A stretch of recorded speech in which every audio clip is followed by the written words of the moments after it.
नमस्कार दोस्तों, आपका ज्ञान सागर 77 यूट्यूब चैनल पर हार्दिक स्वागत है। आज हम हिंदी व्याकरण का पार्ट नंबर 3 पढ़ेंगे। इससे पहले हमने 2 पार्ट पढ़ चुके हैं जो पीटीटी व बीएसटीसी में आने वाले महत्वपूर्ण क्वेश्चन है। तो चलो शुरुआत करते हैं। लेखन के आधार पर हिंदी भाषा में स्वरों की संख्या है 10, 9, 11, 13। तो लेखन के आधार पर हिंदी भाषा में स्वरों की संख्या है 13। आपने 11 ही पढ़े हैं, लेकिन स्वरों की संख्या 13 है लिखने के आधार पर। जो आपको बता ही देते हैं पूरा। उच्चारण यानी बोलने के आधार पर स्वरों की संख्या 10 बताई गई है। ए, आ, ई, उ, ए, ओ, औ। यानी कि यहाँ से री को हटा दिया, उच्चारण के आधार पर री को हटा दिया। पहले 11 मानते थे, अब 10 है। 2, 2, 4, 2, 6, 2, 8, 2, 10। यानी कि उच्चारण के आधार पर स्वरों की संख्या हो गई 10। लेखन यानी लिखने के आधार पर स्वरों की संख्या ए, आ, ई, उ, ए, आई, ओ, औ, अंग, ए और री। तो यहाँ पे ये स्वरों की संख्या बना दी है 13। लेखन के आधार पर 13 और उच्चारण के आधार पर 10। पहले दोनों को मिलाकर क्या मानते थे? 11 स्वर मानते थे। वही 11 स्वर कौन कौन से थे? ए, आ, ई, उ, ए, आई, ओ, औ और री। ये हो जाते हैं 11। तो अभी वर्तमान में उच्चारण के आधार पर तो 10 स्वर हैं और लेखन के आधार पर स्वरों की संख्या कितनी है? 13। ये ध्यान देने वाली बात है। अगला प्रश्न देखते हैं। हिंदी वर्णमाला में व्यंजनों की संख्या है 30, 32, 35, 36। तो हिंदी वर्णमाला में व्यंजनों की संख्या वर्तमान में 35 है। पहले कितनी थी? 33 थी। अब वह 2 कौन से बड़े हैं? आओ देख लेते हैं। वर्ण क वर्ग के क, ख, ग, गेड़े यानी कि हो गए 5। च वर्ग च, छ, ज, ये तो ये हो गए 5।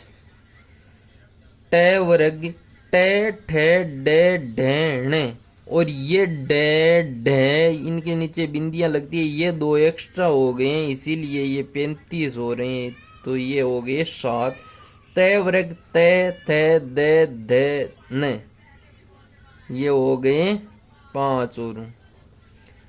फिर है प वर्ग के प, फ, ब, म ये हो गए 5। फिर अंतस्थ वर्ग में ये रे ले व ये हो गए 4। फिर उसम वर्ग से है ये भी 4। तो ये है इतने वर्ण, इनका एडिशन कर सकते हैं आप। 5, 5, 10, 10, 5, 15, 8, 2, 17, 17, 5, 22, 22, 5, 27, 27, 4, 31, 31, 4, 35। और ये पहले संयुक्त व्यंजन 3 थे, कसे, तरे और गे। ये 3 व्यंजन थे। अभी इस सरे को भी शामिल कर दिया है, तो कितने संयुक्त व्यंजन हो गए हैं? 4 व्यंजन हो गए हैं। संयुक्त व्यंजनों की संख्या कितनी हो गई? 4। वर्ण कितने हैं? 35। स्वर कितने हैं? उच्चारण के आधार पर 10 और लेखन के आधार पर 13। कुछ चेंजमेंट हुए, देख लेना। तो ये थे स्वर व्यंजन। चलो अगला प्रश्न देख लेते हैं। 2.5 दिन की बादशात मुहावरे का अर्थ है हमेशा एक जैसा रहना, अपना स्वार्थ करना, सबको बताना, कम समय का सुख। 2.5 दिन की बात से यानी 2.5 दिन यानी कम समय के लिए कोई सुख प्राप्त होता है, उसे क्या कहते हैं? 2.5 दिन की बादशात। कि भाई 2.5 दिन तू ही कर ले, बाद में क्या करेगा? ज्यादा नाच न नचा। अग्नि का पर्यायवाची शब्द नहीं है। आग अग्नि का पर्यायवाची शब्द है। अनल अनल भी अग्नि का पर्यायवाची शब्द है। पावक पावक भी अग्नि का पर्यायवाची है। अनिल अनिल हवा वायु को कहते हैं, इसलिए यहाँ पे आंसर हो जाएगा अनिल। अनुराग का विलोम शब्द है अधम, विरोग, गुलाम, अपमान। तो अनुराग का विलोम शब्द होगा विरोग, विरोग। अनुराग का विरोग। आम्र का तद्भव शब्द होगा आय, आमूल, आमरण, आम। तो आम्र का तद्भव होगा आम।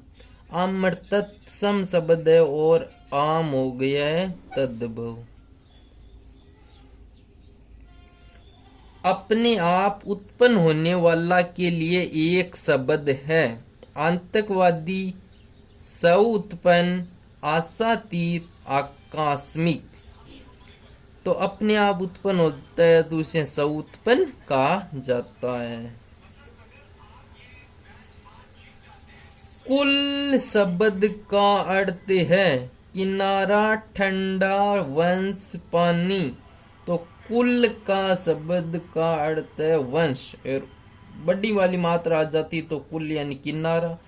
वैसे इस कुल का मतलब जोड़ना भी होता है, लेकिन हिंदी के अंदर इस कुल कुल ये एकार्थक शब्द होते हैं, उनके लिए इस कुल का प्रयोग होता है वंश।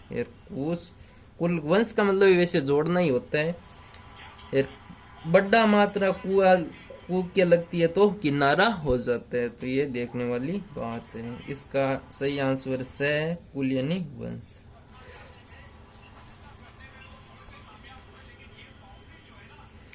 वचन के कितने भेद होते हैं? 2, 3, 4, 5। तो वचन तो आप जानते हैं ये दो प्रकार के होते हैं, एक वचन और बहुवचन। संस्कृत में एक एक्स्ट्रा भी होता है, उसे द्विवचन कहा जाता है।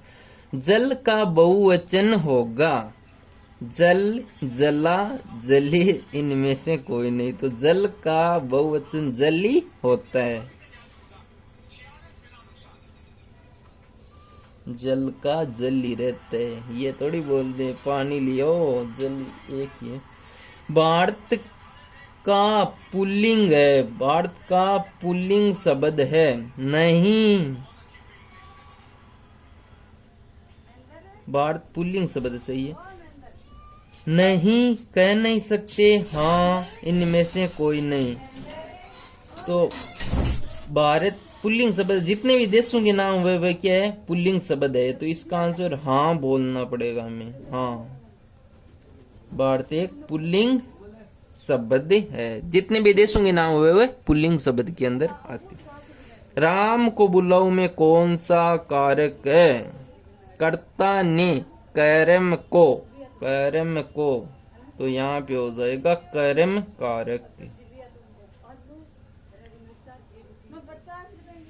नाना जी कहानी सुना रहे थे, कौन से काल का वाक्य है? वर्तमान काल, भूतकाल, भविष्य काल, इनमें से कोई नहीं।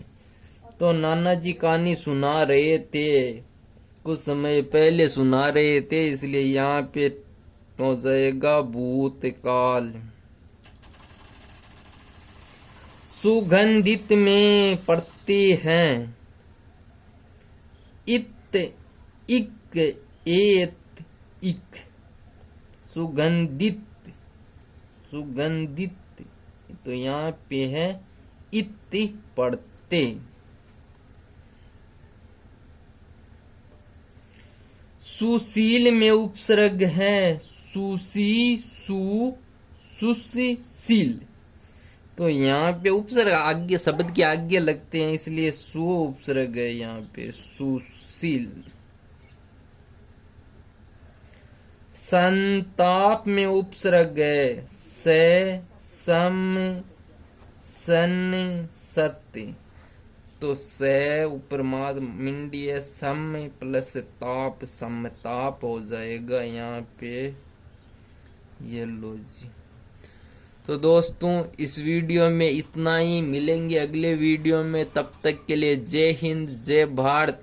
और यदि आपने अभी तक इस YouTube चैनल को सब्सक्राइब नहीं किया तो सब्सक्राइब कर लो, ताकि रोज आने वाली वीडियो आपको टाइम पे मिल जाए। और कमेंट बॉक्स में ज़रूर बताना कि आपको ये प्रश्न कैसे लगे। धन्यवाद।